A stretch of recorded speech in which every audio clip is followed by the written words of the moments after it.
في إطار مشاركة المكتب الوطني للاستشارة الفلاحية في التظاهرات الفلاحية المنظمة من طرف وزارة الفلاحة والصيد البحري والتنمية القروية والمياه والغابات، قام المكتب الوطني للاستشارة الفلاحية بتخصيص فضاء للاستشارة الفلاحية بمدينة قلميم من 22 ل 25 يوليو 2023 بالموازاة مع المعرض الجهوي للفلاحة بجهة قلميم ودنون، واللي كيتنظم بمدينة قلميم من 22 ل 27 يوليو 2023. تم تخصيص شباكين داخل هذا الفضاء. الأول خصص لتحسيس الزوار بأهداف تعميم الحماية الاجتماعية لفائدة الفلاحين وأسرهم في إطار تنفيذ المشروع الملكي الخاص بتعميم التغطية الصحية وتنزيلاً الأهداف الركيزة الأولى لاستراتيجية الجيل الأخضر 2020-2030 بإعطاء الأولوية للعنصر البشري. حيث وطيلة مدة المعرض قام مستشارو ومستشارات المكتب بشرح مفصل لهذا الورش الملكي الكبير للمشاركين في المعرض وزواره، واللي كيمثل رافعة رئيسية لتحسين الظروف المعيشية للفلاحين والساكنة القروية بصفة عامة وفقاً للتوجيهات الملكية السامية.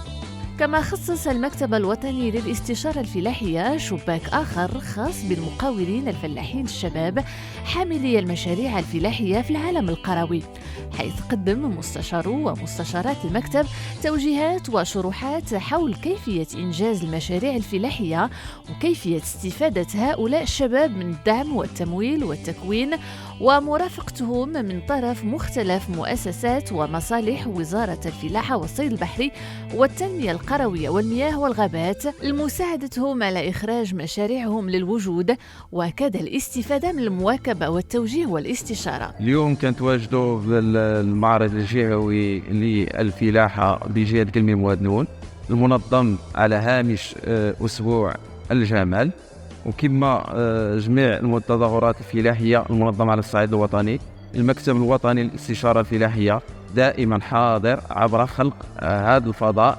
الاستشارة الفلاحية اللي كيشكل واحد نقطة التقاء ونقطة تواصل عن قرب مع الفلاحين ديال المنطقة. هذا الفضاء ديال الاستشارات الفلاحية اللي كيضم شباكين. الشباك الأول اللي كيهم خلق وتشجيع المقاولين الشباب اللي كيتماشى مع الدعامة ديال استراتيجية الجيل الأخضر الهادفة إلى الإعطاء الأولوية للعنصر البشري، وخاصة خلق طبقة جديدة من المقاولين الشباب. أما الشباك الثاني فكيهم التحديث بأهمية الانخراط في الورش الملكي الرامي إلى تعميم الحماية الاجتماعية لفائدة الفلاحين.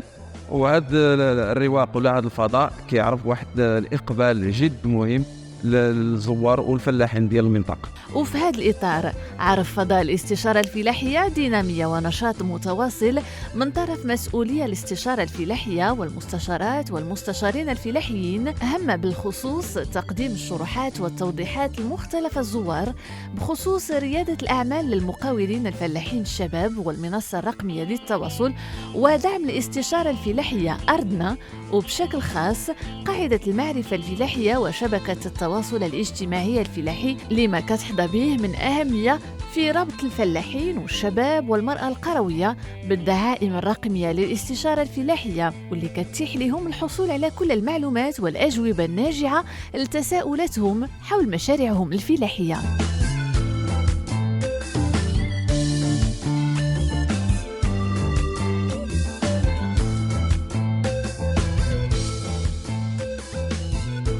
التعاونية ديالنا كتشتغل عشب في المنطقة ديال جهة قلميم، بدات في 2019.